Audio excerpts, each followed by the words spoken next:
today to talk about one of my uncles, Foy Smith.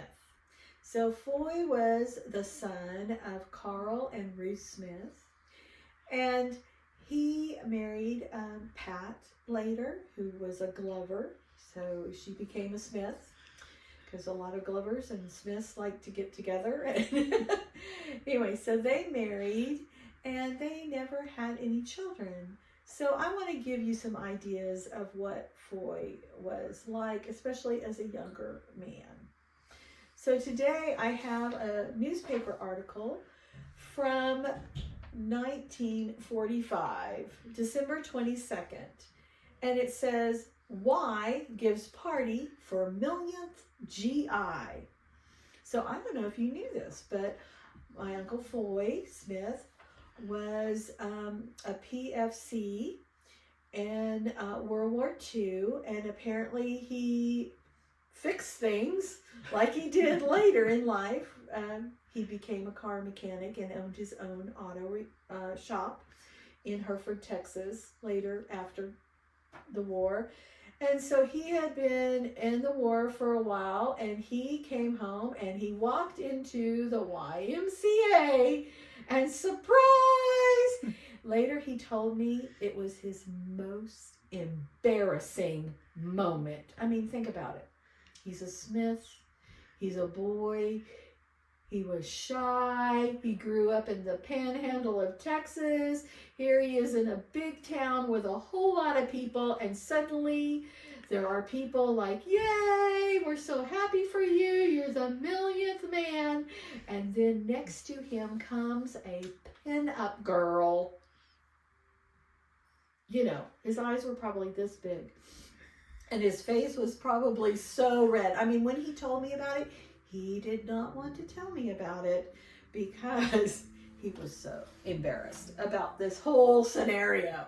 But, you know, I was nosy and asked a lot of questions. So the newspaper article actually spells his name wrong. They spell it R-O-Y, Roy, instead of Foy, F-O-Y-E. So that was pretty funny reading this article. So they did a big celebration in the city of Washington, and one major general was in charge of it all. And so they had like a party at the Y, and then they had a formal evening the next night, Christmas Eve. And they had decorated the whole place, and Foy would never talk about it, but the pinup girl did. She sent a 3-page letter to my grandmother to tell them a wonderful time and how precious and enjoyable she found the evening with their son Foy. Of course, she spelled it wrong, but at least it was F-O-Y.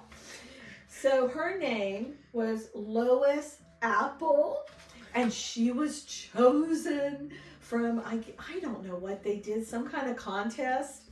Let me just read what she described Uncle Foy like. So she said, "That was his big day, and mine too. And he was here on furlough with nothing planned for the weekend, so we really swept him off his feet. His brown curly hair, dimples, eyelashes that long, shy look, and pleasant personality made us friends immediately." You know, he was overwhelmed. I just had to say that. Anyway, she just goes on to write about how the place was decorated and how they did the little party at the Y, and then later went to the formal, and she got to change into her beautiful dress.